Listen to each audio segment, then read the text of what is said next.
Show me your tickets again. I don't believe you belong here, Janet snapped, waving the boarding passes like counterfeit bills.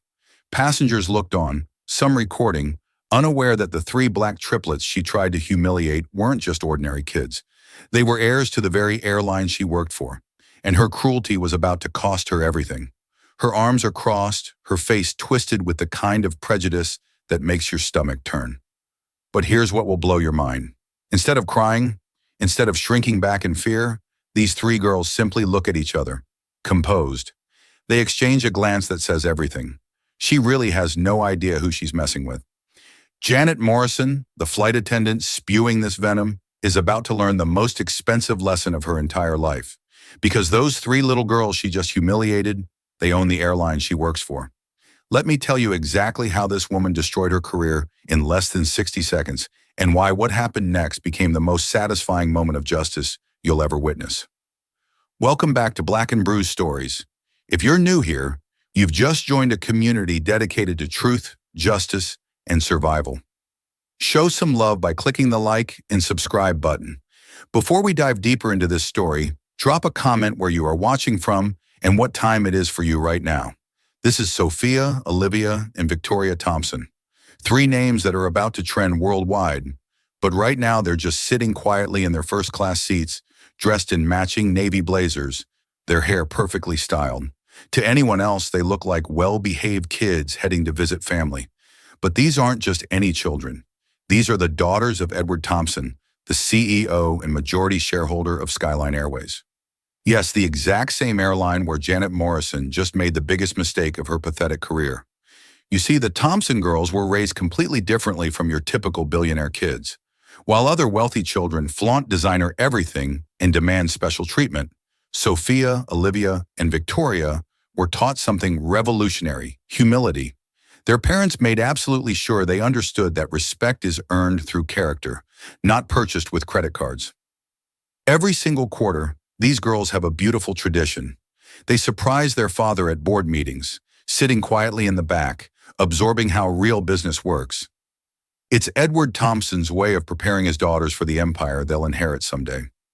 Today was supposed to be just another one of those learning experiences, but Edward had no idea his daughters were even on the plane. He was drowning in the biggest crisis of his business career, a vicious, hostile takeover attempt that threatened to destroy everything he'd built from the ground up. Emergency meetings, desperate phone calls, millions of dollars hanging by a thread.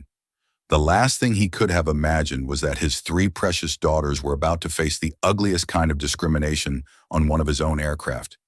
Here's the brilliant part. The girls' tickets were booked under their mother's maiden name, Johnson, another one of those humility lessons their parents insisted on. No special treatment. No. Do you know who my father is? Nonsense.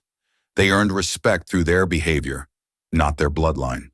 But when Janet Morrison saw those three young black faces in her first-class cabin, she saw something completely different. Janet had been working for Skyline Airways for 8 long years. 8 years of serving champagne to executives. 8 years of fake smiles for wealthy passengers. 8 years of thinking she knew exactly who belonged in first class and who was just pretending to belong. The second, and I mean the exact second, Janet's eyes landed on Sophia, Olivia, and Victoria, her entire demeanor transformed. Not slowly, not gradually, instantly, like someone had ripped off a mask to reveal the monster underneath. Her professional smile died, replaced by pure, undiluted hatred. And then she said those 2 words that exposed her rotten soul to everyone within earshot. Of course, figures, not welcome to Skyline Airways, not how can I assist you today.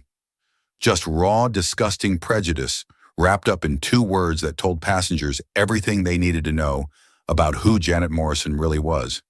Here's what makes this even more infuriating. It had nothing to do with the girls' behavior. Sophia, Olivia, and Victoria had been perfect passengers. Polite, quiet, well-dressed, respectful.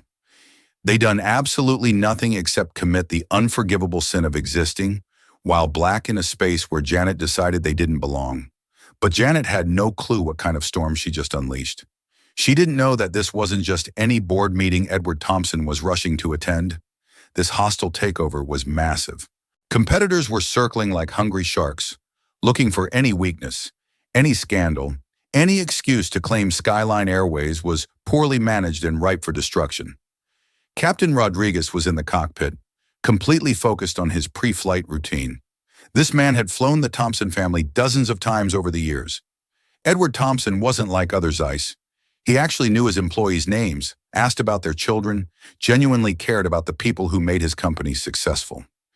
Rodriguez had nothing but respect for the man.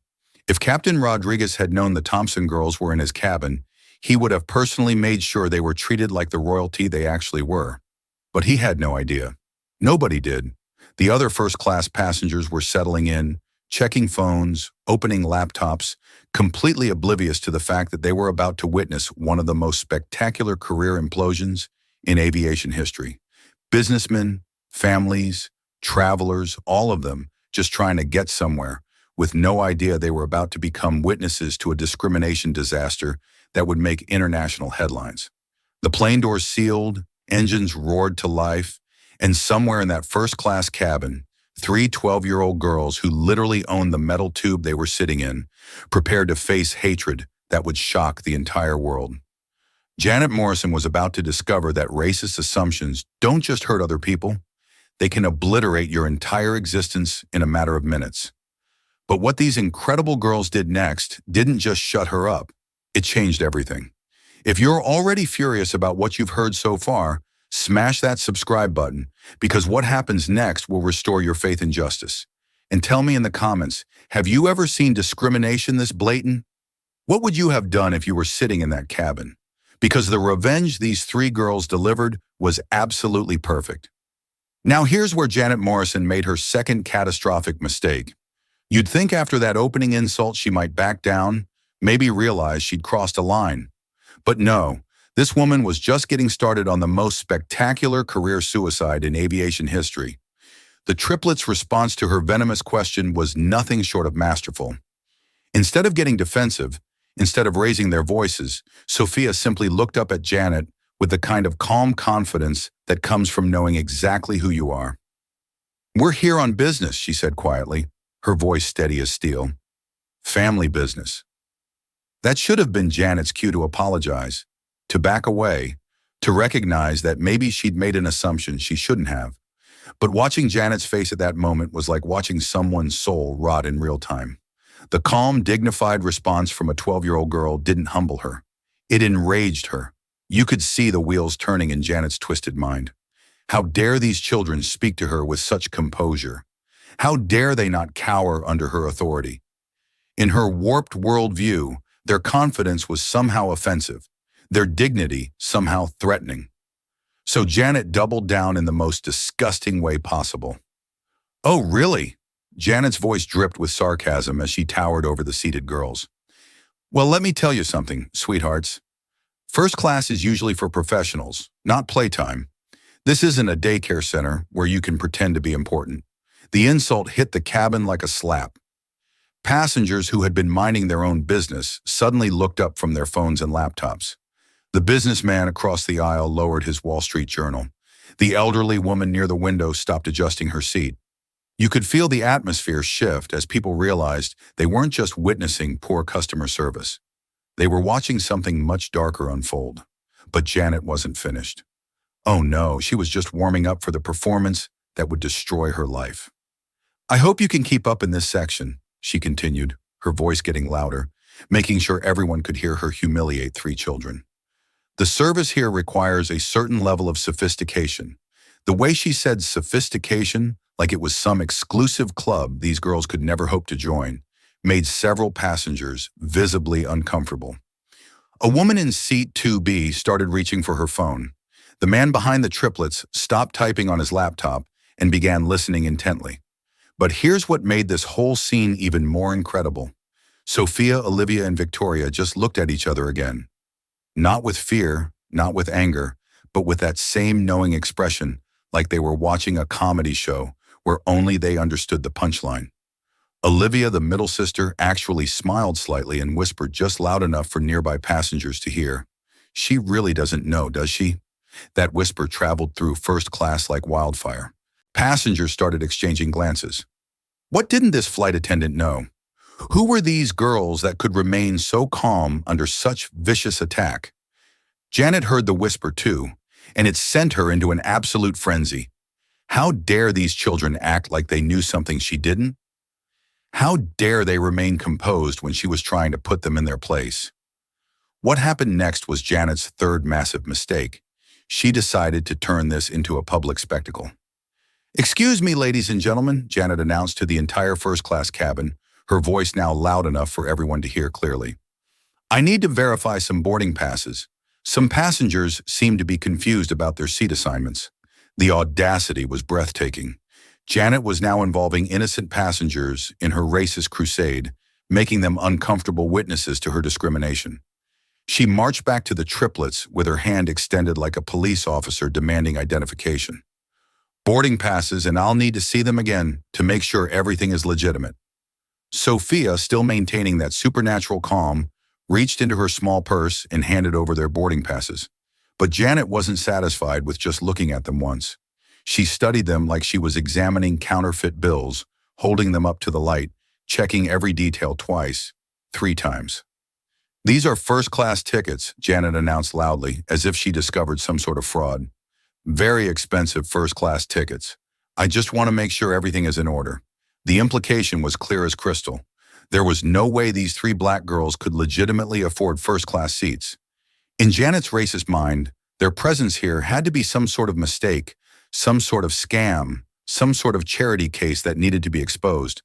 But what Janet didn't realize was that she was being watched, not just by the increasingly uncomfortable passengers, but by some very important people she should have been worried about.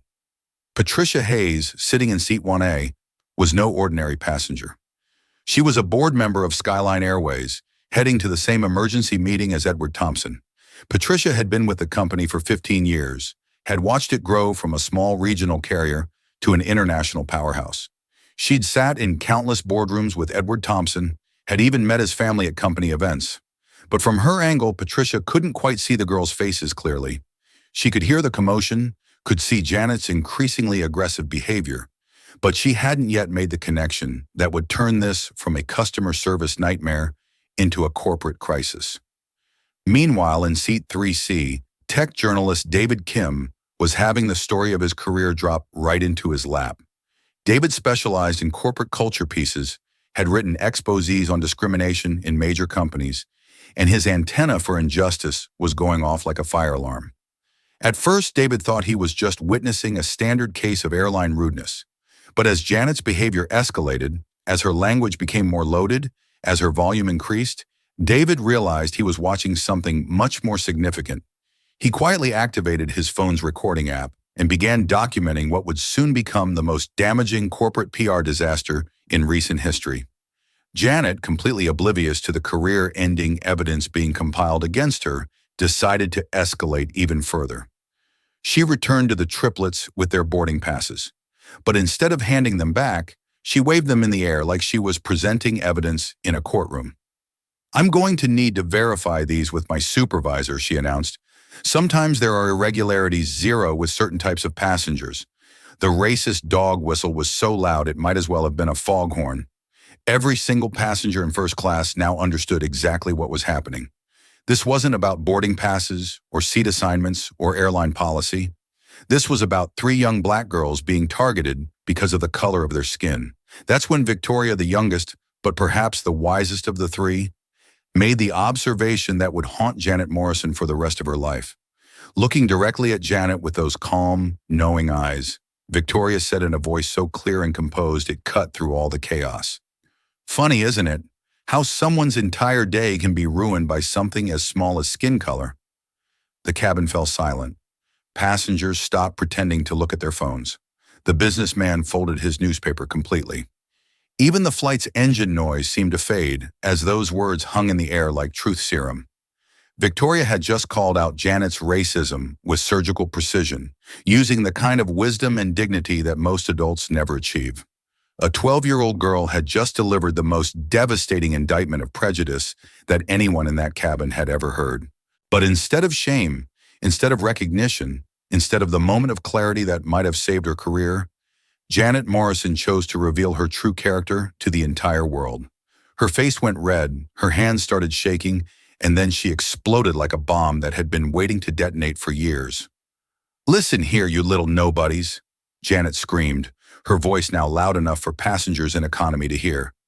"I don't need life lessons from children who don't even belong here. You think you're so smart, so special, but you're not. You're nothing." The cabin atmosphere went from uncomfortable to absolutely electric. Passengers were now openly staring, many with their phones out, recording every word of Janet's meltdown. This wasn't just poor customer service anymore. This was a full-scale breakdown happening at 30,000 ft. "Words are cheap," Janet continued screaming, completely unaware that she was destroying herself in front of dozens of witnesses. "You can sit there acting all calm and superior, but I've worked here for 8 years. The years this airline needs me. They can't do without me." The irony was so thick you could cut it with a knife. Here was Janet Morrison proclaiming her indispensability to Skyline Airways while actively committing the kind of discrimination that would make the company liable for millions in lawsuits. She was essentially arguing for her own importance while providing evidence for her own termination. Patricia Hayes, the board member, was now paying full attention to the commotion. Something about those 3 girls was nagging at the back of her mind. The way they carried themselves, the way they responded to aggression with such maturity.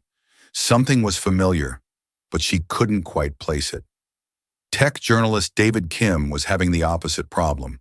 He knew exactly what he was witnessing and couldn't believe his luck. This was the kind of story that defines careers, the kind of corporate scandal that leads to policy changes and executive resignations. His phone was capturing every word of Janet's racist rant. But the most amazing part of this entire disaster was still the triplets themselves. While Janet Morrison was having the most public breakdown in airline history, Sophia, Olivia, and Victoria remained unnaturally calm. Not the fake calm of people trying to hide their fear, but the genuine composure of people who knew something no one else did. Other passengers were starting to whisper among themselves. "Who are these girls? How are they staying so calm? What aren't we seeing here?" The whispers grew louder. Phones came out more openly. Social media posts started getting typed. Skyline Airways began trending in real time as passengers shared videos of what they were witnessing. Janet, completely oblivious to the digital documentation of her career suicide, kept ranting about her importance to the airline, about how these nobody children didn't deserve to share the same air as real first-class passengers, about how she was going to make sure they never flew Skyline Airways again. Every word was another nail in her professional coffin. Every insult was more evidence for the lawsuit that was already building. Every racist comment was being preserved forever in digital format, ready to be shared with the world. But the triplets just sat there watching Janet destroy herself with expressions that seemed to say, "We tried to warn you. We tried to be kind, but you chose hate instead." The storm Janet had started was about to become a hurricane that would sweep away everything she thought she knew about power, privilege, and who really controlled her destiny. But she had no idea that the 3 nobody children she was screaming at were about to reveal a truth that would change everything. What do you think Janet's face looked like when she discovered who these girls really were? Drop a comment and let me know if you've ever seen karma this perfectly timed. And don't forget to subscribe, because what happens next will leave you speechless. What happened next was the most beautiful moment of karma you will ever witness in your entire life. Janet Morrison standing there in all her racist glory, having just screamed at 3 12-year-old girls that they're nobodies who don't belong in first class. She's breathing heavily, her face flushed with anger and hatred, completely convinced she's just put these children in their place. The entire first-class cabin is dead silent. Passengers are staring with a mixture of shock and disgust. Phones are recording, social media posts are being typed, and Janet, completely oblivious to the career-ending evidence mounting against her, is actually smiling with satisfaction. But then something extraordinary happens. Something that will be replayed millions of times across every social media platform on Earth. Sophia Thompson, the eldest of the triplets, slowly rises from her seat. Not frantically, not aggressively, not with any of the drama that Janet had been spewing for the past 20 minutes. She stands with the kind of quiet dignity that commands respect, The kind of presence that instantly makes everyone in the room pay attention. At 12 years old, Sophia carries herself like royalty. Not the fake entitled kind of royalty that comes from money, but the real kind that comes from knowing exactly who you are and never apologizing for it. Her posture is perfect. Her expression is calm. And when she speaks, her voice carries the weight of absolute truth. "You're right about one thing," Sophia says, looking directly into Janet's eyes with a composure that would make seasoned executives jealous. The cabin is so quiet you could hear a pin drop 30,000 FT above the ground. Janet's expression starts to shift. Something in Sophia's tone, something in her presence is making the racist flight attendant realize that maybe she's miscalculated something fundamental about this situation. Sophia continues, each word delivered with surgical precision. Words are cheap. The pause, the kind of pause that builds anticipation and dread in equal measure. But ownership isn't. Another pause. Janet's face starts to show the first cracks of uncertainty, and then Sophia delivers the nuclear bomb that obliterates Janet Morrison's entire world. "This airline is our family's. The silence that follows is deafening. It's like someone pressed pause on reality itself. Passengers freeze with their phones halfway to their faces. The businessman's jaw literally drops open. The elderly woman gasps audibly. Even the airplane's engine noise seems to fade into background static for a moment that stretches like eternity. Nobody moves. Nobody breathes. The revelation hangs in the air like a truth so shocking, so completely devastating that human brains need time to process what they've just heard. Janet Morrison, the woman who has spent the last 20 minutes humiliating 3 nobody children, just discovered that those children own the company she works for. The airline she claimed to be indispensable belongs to the family she's been terrorizing. Janet's face goes through about 17 different expressions in the span of 3 seconds. Confusion, disbelief, dawning horror, and then pure, unadulterated panic. Her mouth opens and closes like a fish gasping for air. Her hands start trembling. The color drains from her face so fast it's like watching someone's soul leave their body in real time. That's impossible," Janet stammers, her voice suddenly small and pathetic. All her earlier bravado has evaporated like morning fog. "No, you're lying. You have to be lying." But even as the words come out of her mouth, Janet knows the truth. She can see it in Sophia's confident posture, in the way all 3 girls are looking at her with a mixture of pity and disappointment. She can feel it in the suddenly electric atmosphere of the cabin, where passengers are realizing they've just witnessed the most spectacular case of foot and mouth disease in aviation history. That's when Patricia Hayes, the board member sitting in seat 1A, suddenly sits bolt upright like she's been struck by lightning. The faces, the names, the quiet confidence, it all clicks into place like puzzle pieces falling from the sky. "Oh my God," Patricia whispers loud enough for nearby passengers to hear. "Sophia, Olivia, Victoria, you're Edward Thompson's daughters." Patricia's recognition ripples through the cabin like a shockwave. Other passengers start putting the pieces together. The Thompson name is legendary in business circles, and Edward Thompson's transformation from foster kid to airline mogul is the kind of American dream story that gets featured on magazine covers. But more importantly, Patricia knows these girls personally. She sat in boardrooms with their father, has heard him talk about his daughters with the kind of pride that makes hardened executives get misty-eyed. She's seen family photos on Edward's desk, has listened to him brag about Sophia's volunteer work at children's hospitals, Olivia's coding competitions, Victoria's debate team victories. Patricia Hayes, who has been silent during Janet's entire racist tirade, realizes she's been watching a Skyline Airways employee abuse the children of her CEO. Her face goes pale as she understands the magnitude of what she's witnessed and her own failure to intervene. Meanwhile, tech journalist David Kim is having what can only be described as a professional orgasm. He's been recording this entire interaction, and now he realizes he hasn't just captured some random customer service dispute. He's documented a major corporate scandal in real time. His mind is already racing through headlines. Skyline Airways employee attacks his children. Racist flight attendant humiliates boss's daughters. Corporate discrimination caught on camera. David starts typing frantically on his phone. uploading videos to every platform he can think of: Twitter, Instagram, TikTok, LinkedIn. Within minutes, the footage of Janet's racist breakdown is starting to spread across the internet like wildfire. But Janet Morrison, standing there in the middle of her career's funeral, is still trying to deny reality. Her racist worldview is so deeply ingrained that she literally cannot accept that 3 young black girls could own anything, let alone a major airline. "Your kids," Janet says desperately, grasping at straws. "Kids don't own airlines. This is some kind of joke, some kind of setup." Sophia doesn't even need to respond.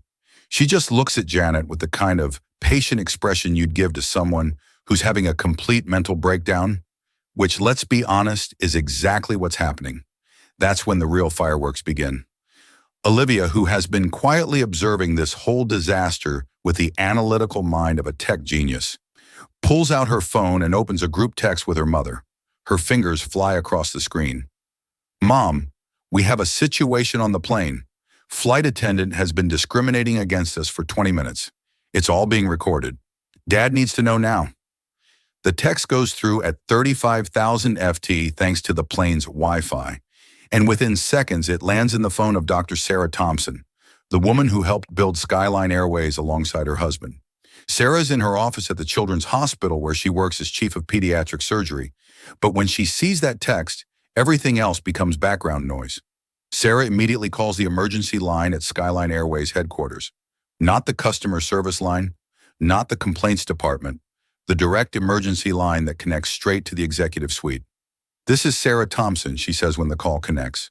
"My daughters are being discriminated against by one of your flight attendants on flight SA-847.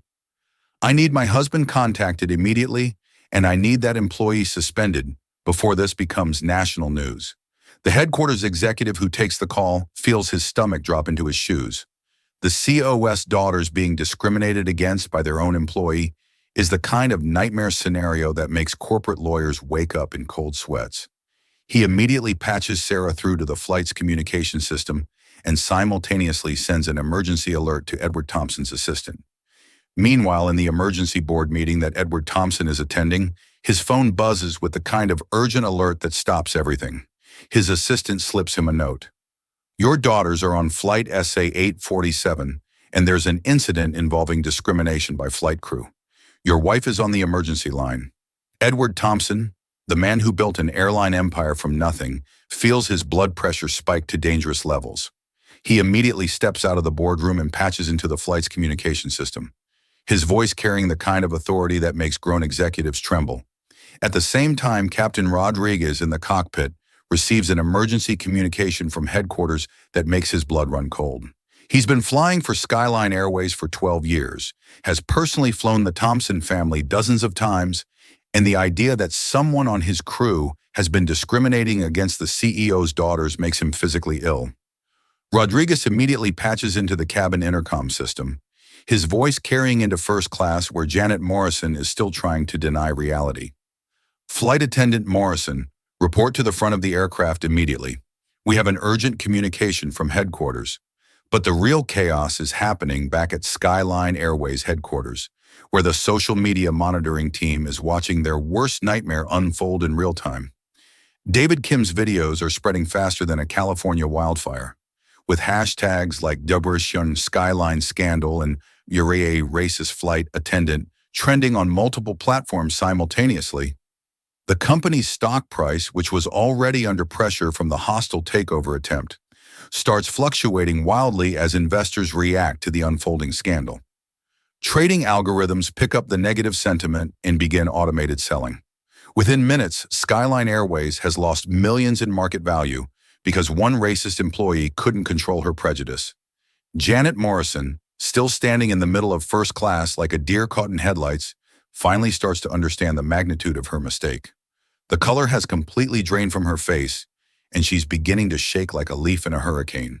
But the most incredible part of this entire meltdown is still Sophia, Olivia, and Victoria themselves. While Janet's world crumbles around her, while corporate executives scramble to contain the damage, while social media explodes with outrage, the 3 girls just sit there with the same calm composure they've maintained throughout this entire ordeal. They're not gloating, they're not screaming, I told you so. They're not even angry anymore. They just look sad. Sad that an adult chose hatred over humanity. Sad that someone could be so blinded by prejudice that they destroy their own life, rather than treat children with basic dignity. Sophia sits back down, looks at her sisters and says quietly, "We try to give her a chance to do the right thing." Olivia nods and adds, "Some people choose hate even when kindness costs nothing." And Victoria, the youngest but perhaps the wisest, observes, "Now everyone gets to see what racism really costs." The three of them settle back into their seats, knowing that what happens next isn't really about them anymore. They've maintained their dignity throughout this entire attack. They've shown more maturity than most adults ever will. They've proven that grace under pressure isn't about age, it's about character. Janet Morrison, meanwhile, is about to learn that discrimination doesn't just hurt the people you target, it destroys the person doing the discriminating. Her 8-year career is about to become a cautionary tale told in corporate training sessions for decades to come. The cabin is still silent, but now it's a different kind of silence. It's the silence of people realizing they've witnessed something that will be talked about for years. It's the silence of passengers understanding that they've just seen the most perfect example of karma in action. And somewhere in that silence, you can almost hear the sound of Janet Morrison's career, dying a very public, very deserved death. Have you ever seen someone's prejudice backfire this spectacularly? Let me know in the comments what you think Janet's next move should be. And make sure you subscribe, because what happens next will blow your mind completely. What happens next is the most satisfying moment of justice you'll ever witness. Janet Morrison standing in that first-class cabin, her entire world crashing down around her, finally understanding that she just spent 20 minutes racially abusing the daughters of her own seal. Her face has gone from racist confidence to absolute terror, and she's about to learn that some mistakes can't be undone, some words can't be taken back, and some careers can't be saved. The silence in the cabin is deafening. 40 passengers are staring at Janet like she's an alien species they've never encountered before. Phones are recording her meltdown from every angle. Social media is exploding with her racist tirade. And Janet Morrison, the woman who thought she was untouchable, is beginning to understand that she's just committed professional suicide in the most public way possible. That's when Captain Rodriguez's voice cuts through the cabin air like a sword of justice. The intercom crackles to life with the kind of authority that makes everyone instantly pay attention. His voice is steady, professional, but underneath you can hear barely controlled anger. "Flight Attendant Morrison, report to the cockpit immediately." 7 words, just 7 simple words that everyone in first class knows mean one thing and one thing only. Janet Morrison is done. Finished. Her career just died in front of 40 witnesses at 35,000 FT. The passengers exchange knowing glances. In airline culture, when a crew member gets called to the cockpit during a flight, it's never good news. But when it happens immediately after that crew member has been caught discriminating against passengers, everyone knows exactly what's about to happen. Janet's legs start shaking. She tries to speak, tries to say something, anything, but the words won't come. Her mouth opens and closes like she's drowning in air. The confident, racist flight attendant who was screaming at children just minutes ago has been replaced by a terrified woman who finally understands the magnitude of her mistake. But before Janet can even take a step toward the cockpit, another voice comes through the intercom. This one is different, deeper, more authoritative, carrying the kind of power that makes corporate executives around the world recognize it instantly. "Ladies and gentlemen, this is Edward Thompson II of Skyline Airways." The cabin atmosphere goes from tense to absolutely electric. Passengers straighten in their seats. Phones pivot toward the speakers. Everyone realizes they're about to hear something historic. A CEO personally addressing a discrimination incident involving his own children in real time. "I want to personally address what has happened on this flight today," Edward continues, his voice carrying across the cabin with the weight of absolute authority. "I have been informed that my 3 daughters, Sophia, Olivia, and Victoria Thompson, have been subjected to discriminatory treatment by one of our employees." Janet Morrison looks like she's about to faint. The color has completely drained from her face, and she's swaying slightly like she might collapse right there in the aisle. She's hearing her boss, her ultimate boss, the man who signs her paychecks, talking about the children she just spent 20 minutes racially abusing. Edward Thompson's voice continues, and now there's something else in it. Pride.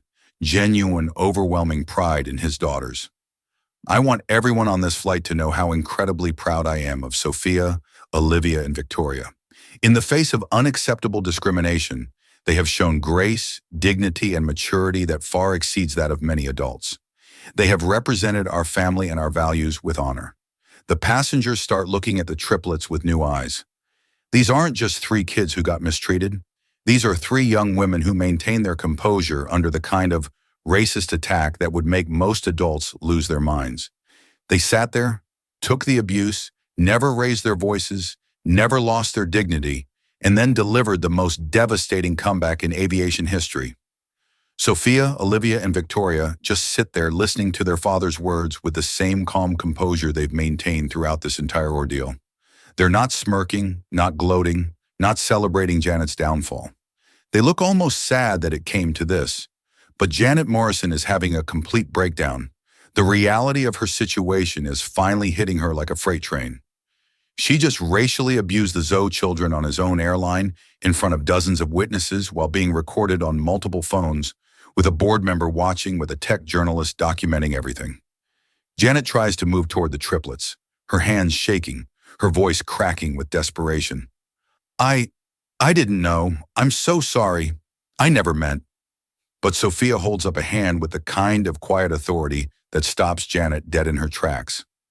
The 12-year-old girl looks at the grown woman who just spent 20 minutes trying to humiliate her, and her expression is heartbreaking.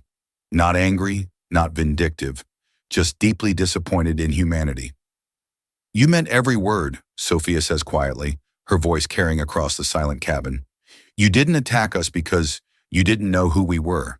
You attacked us because of who you thought we were, and that says everything about who you are. The truth hits Janet like a slap across the face. Sophia is absolutely right. Janet didn't discriminate against them because she was confused about their identity. She discriminated against them because she saw three young black girls in first class and decided they didn't belong there. The racism was the point, not a mistake. Janet tries again, more desperately. Please, I have a family. I need this job. I can change. I can do better. But Olivia, the middle sister, responds with the kind of wisdom that makes everyone in the cabin realize these aren't ordinary children. You had 20 minutes to do better. You had 20 minutes to choose kindness over cruelty. You chose cruelty every single time. And then Victoria, the youngest, delivers the final blow. Our skin color didn't change during this flight. Your treatment of us got worse as you learned we wouldn't be intimidated. That's not a mistake. That's who you are. Three 12-year-old girls have just delivered a masterclass in dignity, grace, and truth-telling that most adults could never achieve. They've taken the worst kind of discrimination and responded with the kind of composure that would make philosophers proud. Janet Morrison collapses into a nearby seat, finally understanding that there's no way back from this. She's not just losing her job, she's becoming a cautionary tale. Her racist rant is already spreading across social media faster than she can comprehend. Her name is being attached to discrimination and hatred in a way that will follow her forever. Captain Rodriguez's voice comes back over the intercom. Flight Attendant Morrison, you are relieved of duty effective immediately. Please gather your belongings and report to the galley where you will remain for the rest of this flight. It's over. 8 years of employment gone, a career in aviation finished, the reputation destroyed, all because Janet Morrison couldn't see three young black girls without letting her racism poison her judgment. As Janet slowly stands to walk toward the galley, passengers start whispering among themselves. You can hear fragments of conversation throughout the cabin. She ruined her own career just because of skin color. Those girls handled that better than most adults would. I can't believe someone could be that racist in 2024. She literally destroyed herself over her own prejudice. The whispers follow Janet like a funeral procession as she walks the longest walk of her professional life. Every step toward the galley is another step away from the career she thought was secure. The job she claimed the airline couldn't survive without her. But the triplets, Sophia, Olivia, and Victoria, just settle back into their seats with their dignity completely intact. They've been through a racist attack that would traumatize most people, and they've emerged not just unbroken, but victorious. Not because they wanted revenge, but because they refused to let hatred change who they are. Sophia looks out the airplane window at the clouds below and makes an observation that will be quoted for years to come. Funny how hate costs so much more than kindness. The simplicity of that statement hits everyone who hears it. Janet Morrison just lost everything: her job, her reputation, her future, all because she couldn't manage the basic human decency to treat 3 children with respect. Meanwhile, those children have gained the admiration of everyone who witnessed their grace under pressure. While Sophia is making philosophical observations, the digital world is exploding with Janet's downfall. Tech journalist David Kim's videos are going viral across every platform imaginable. Janet Morrison is trending on Twitter. Skyline scandal has millions of views on TikTok. Yucker racist flight attendant is spreading faster than any corporate PR team could possibly contain. The videos show everything. Janet's initial racist questioning, her escalating insults, her explosive rant about being indispensable, the triplets' calm responses, and the devastating moment when Sophia revealed they own the airline. It's the most complete documentation of racist karma in internet history. People are sharing the videos with commentary that ranges from outrage to amazement. This flight attendant just racially abused the SOS daughters on his own plane. Watch these 3 girls handle racism with more class than most adults. The moment when she realizes she just destroyed her career is priceless. Those children are going to change the world someday. Meanwhile, back at Skyline Airways headquarters, the corporate crisis team is in full meltdown mode. The company's social media accounts are being flooded with comments. The stock price is in freefall. Legal is preparing for potential lawsuits. HR is processing the fastest termination in company history. But the most telling response is coming from Edward Thompson himself. Instead of just damage control, instead of just apologizing for his employees' behavior, he's turning this into a teaching moment about dignity, respect, and how his daughters represent the values he wants his company to embody. The hostile takeover that threatened Skyline Airways this morning suddenly seems less important than the lesson about character that's playing out on flight SA-847. The business world is watching as so children demonstrate more leadership and composure than most boardrooms ever see. Janet Morrison, sitting alone in the galley, finally starts to understand what those girls meant when they kept saying she didn't know who she was messing with. It wasn't a threat about wealth or power. It was a statement about character. She was attacking children who had been raised to respond to hatred with dignity, to meet discrimination with grace, to answer cruelty with wisdom. And now, as the plane continues toward its destination, Janet has hours to sit alone and contemplate how 20 minutes of racism just cost her everything she thought she couldn't lose. Her career is over, her reputation is destroyed, her future is uncertain. All because she couldn't treat 3 children with the basic respect that every human being deserves. The triplets, meanwhile, are probably already thinking about what they'll tell their father when they see him.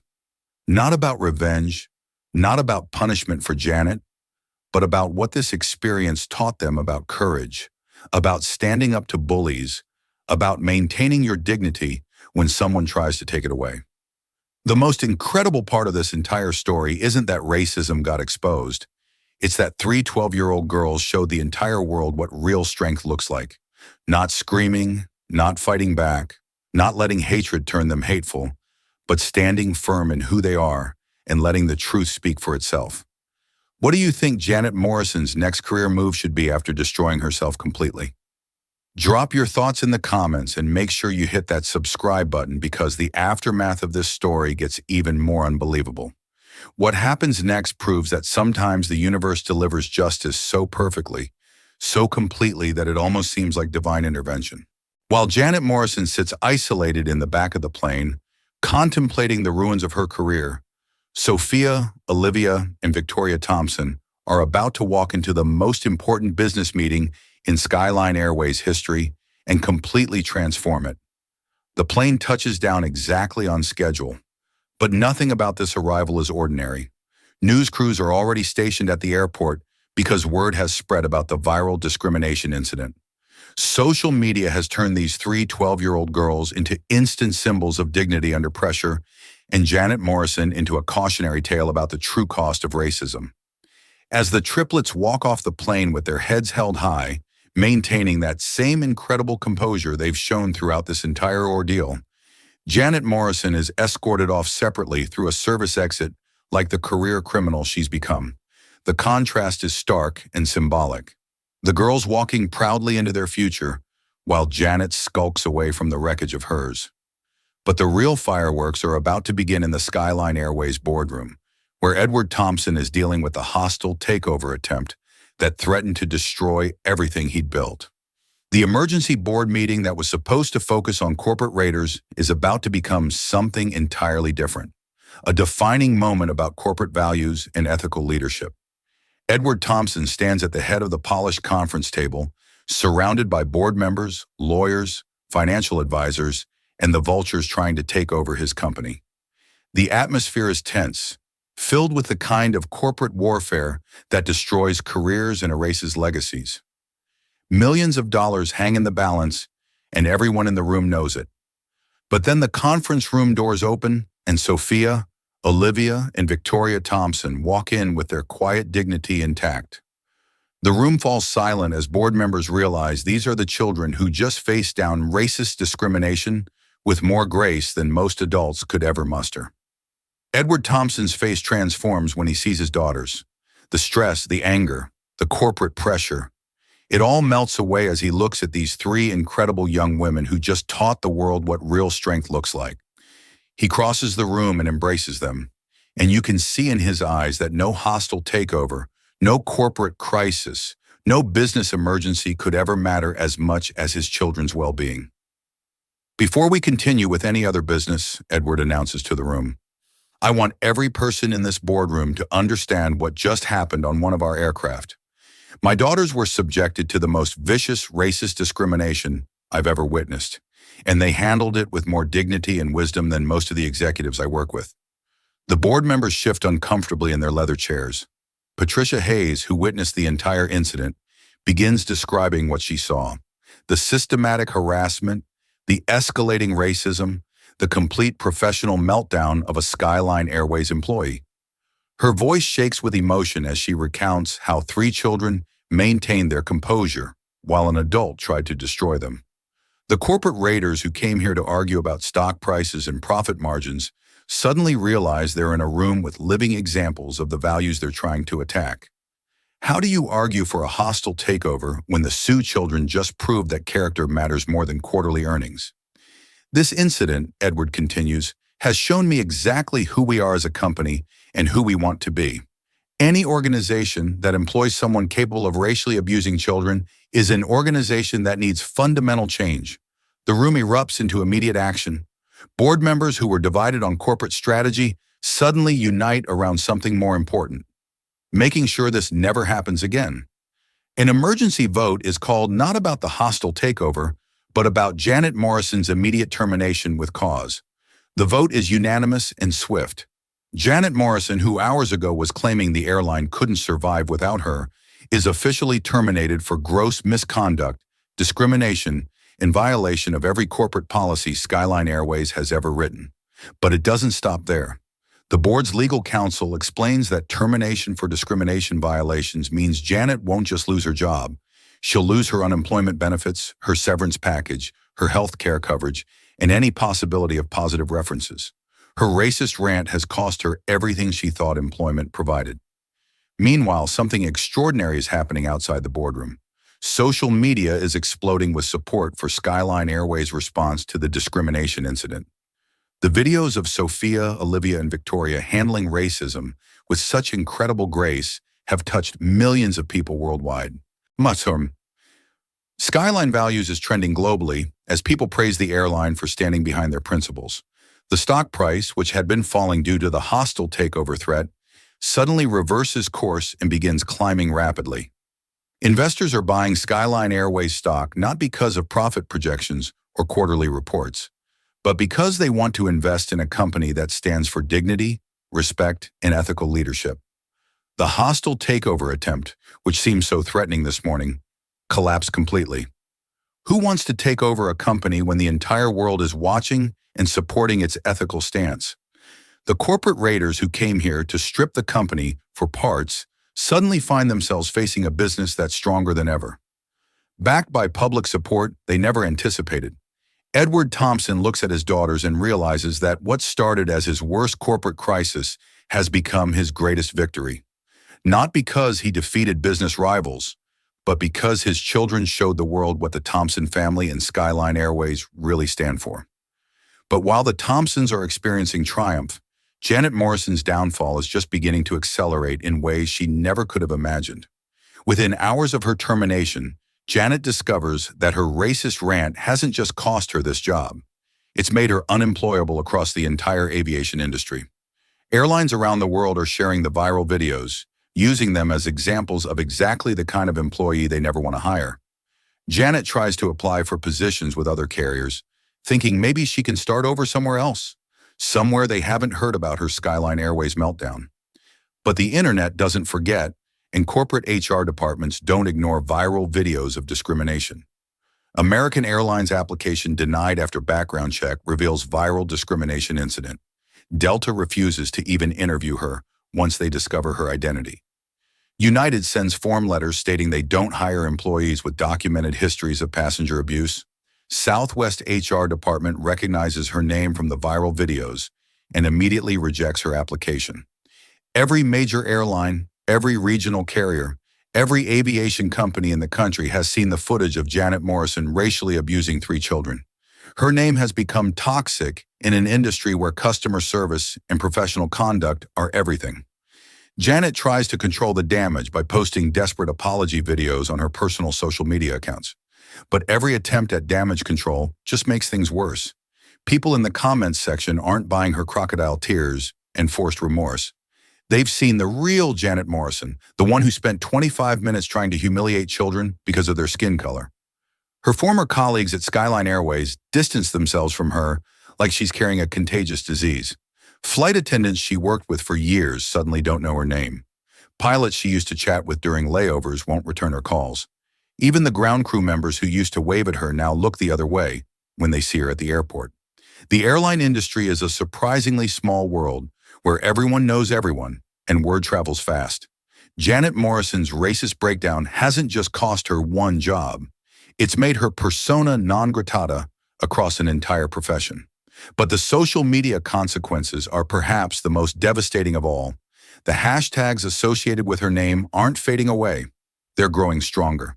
Dasher, Janet Morrison, racist trends for weeks. Your Skyline discrimination becomes a case study in corporate crisis management. Thompson Triplets becomes a symbol of dignity under pressure. People aren't just sharing the original videos. They're creating reaction videos, analysis pieces, and think pieces about racism in the workplace. Janet's 25 minutes of racist abuse become teaching moments in diversity training programs, college courses, and corporate workshops around the world. The financial consequences start piling up like an avalanche. Without unemployment benefits, without severance pay, without health care coverage, Janet's comfortable middle-class lifestyle begins crumbling. The mortgage on her suburban home suddenly seems insurmountable. The car payments become impossible. The credit card bills start accumulating. Meanwhile, Sophia, Olivia, and Victoria Thompson quietly return to their normal lives. But their world has changed in ways they're only beginning to understand. They've become accidental heroes, symbols of grace under pressure, examples of how to respond to hatred with dignity.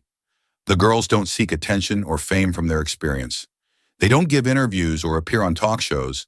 They just go back to being 12-year-old kids who happen to be wise beyond their years. But the world hasn't forgotten what they did, and their impact continues to ripple outward in ways they may never fully comprehend.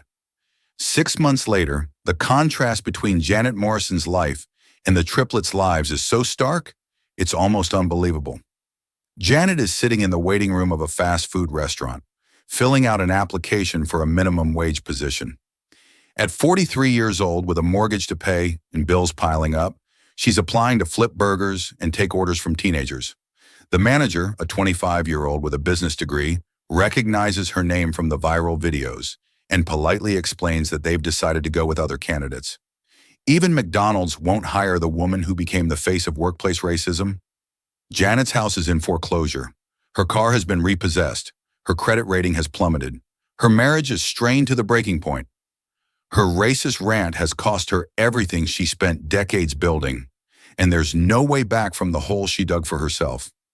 Meanwhile, Sophia, Olivia, and Victoria Thompson are gracing the covers of business magazines around the world. Not because of their father's success, but because of their own incredible demonstration of character under pressure. Forbes features them in an article about the next generation of ethical leaders. Time magazine includes them in their People Who Mattered issue. Harvard Business School requests interviews for a case study on dignity in crisis situations. The ultimate irony is breathtaking in its perfection. Janet Morrison's racism intended to humiliate and diminish these three children has instead made them more famous, more powerful, and more influential than they ever would have been otherwise. Her hatred has become the launching pad for their influence. Corporate training videos around the world now feature footage of Janet's racist breakdown as an example of what not to do. Her 25 minutes of discrimination have become educational tools used to teach millions of employees about respect, dignity, and professional conduct. But the videos also feature the triplets' responses, their calm wisdom, their graceful strength, their mature handling of adult hatred. Sophia, Olivia, and Victoria have become the gold standard for how to respond to discrimination with dignity intact. The final shot of our story shows the ultimate contrast. Janet Morrison, alone in her empty apartment, scrolling through job rejection emails on her phone, while simultaneously seeing news articles about the Thompson triplets being honored at youth leadership conferences around the world. Her racism didn't just fail to hurt these children. It elevated them to a platform where their voices and their example can inspire millions of people for generations to come. Meanwhile, her hatred destroyed the person who chose to embrace it. As the screen fades to black, one final truth emerges with crystal clarity. Racism doesn't just hurt the people it targets. It completely destroys the person who chooses to practice it. Janet Morrison learned this lesson in the most public, most permanent, most devastating way possible. And three 12-year-old girls proved that dignity, grace, and character will always triumph over hatred in the end. What do you think is the most important lesson from Janet's complete downfall? Drop your thoughts in the comments below, and don't forget to subscribe if this story of perfect karma restored your faith in justice.